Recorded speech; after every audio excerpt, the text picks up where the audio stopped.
느낌책 구독과 좋아요, 댓글로 감상평을 적어주시면 추첨을 통해 책을 보내드립니다. 그는 중학교 중퇴를 했습니다.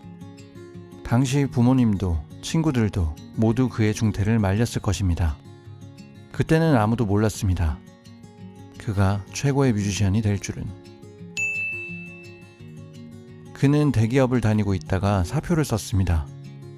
당시 부모님도 친구들도 모두 그의 사표를 말렸을 것입니다. 그때는 아무도 몰랐습니다. 그가 유명한 개그맨이 될 줄은. 그는 법을 어겨 다시 군대에 입대해야만 했습니다. 당시 사람들은 그의 재기가 쉽지만은 않을 것이라고 했습니다. 그때는 아무도 몰랐습니다. 그가 한국을 대표하는 가수가 될 줄은. 퀴즈의 정답은 서태지, 정영돈, 싸이입니다. 우리 존재 하나하나가 무한한 우주를 품었다는 말을 들어보셨을 겁니다.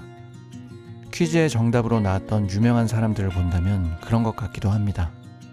하지만 부정적인 생각으로 똘똘 뭉친 사람이라면 이렇게 얘기할지도 모릅니다.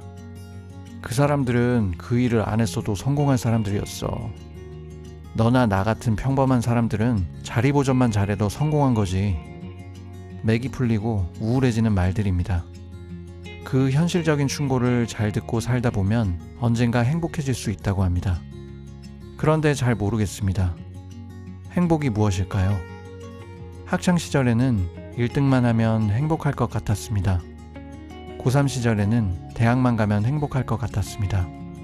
대학 시절에는 취직만 하면, 미혼 시절에는 결혼만 하면 행복할 것 같고요.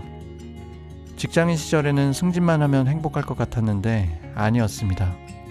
행복은 조건에 있는 것이 아니라 내 마음에 달려 있습니다. 뻔한 얘기인가요? 뻔한 얘기라고 엉덩이를 그 자리에 붙이고 있다면 뻔한 얘기가 되어버립니다. 그런 뻔한 이야기를 믿고 행동했던 몇몇은 우리가 잘 아는 누군가가 되어 있고요. 퀴즈의 정답자들은 성공만을 위해 그런 선택을 하진 않았을 것입니다.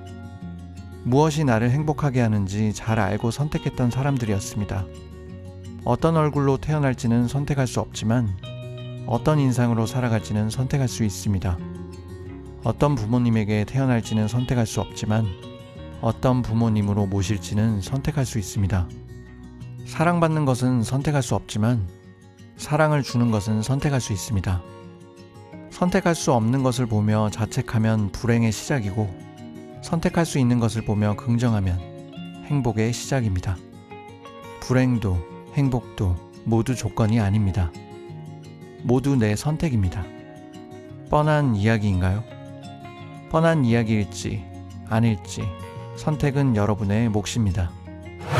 발걸음이 무거운 당신에게 쉼표 하나가 필요할 때는 현재 비발디 연구소 소장으로 활동하며 글과 강연 그리고 유튜브 북스킹 채널을 통해 사람들에게 긍정적인 영향력을 전파하고 있는 이창현 작가님의 책입니다. 이 책은 마음이 복잡할 때, 머리가 복잡할 때, 일상 자체가 복잡할 때, 그래서 이래저래 되는 일이 하나 없을 때 잠시 쉬어갈 인생의 쉼표를 총 3장에 걸쳐 찍어주는 행복 에세이입니다. 호시탐탐 우리를 불행으로 이끄는 부정적 관념에 집요하게 태클을 거는 저자의 유쾌한 통찰은 삶의 본질을 똑바로 보게 하고 진짜 행복을 누리는 길을 열어줄 것입니다. 쉼표 하나가 필요한 여러분께 이 책을 추천드립니다. 지금까지 느낌 있는 책을 읽어주는 느낌책이었습니다.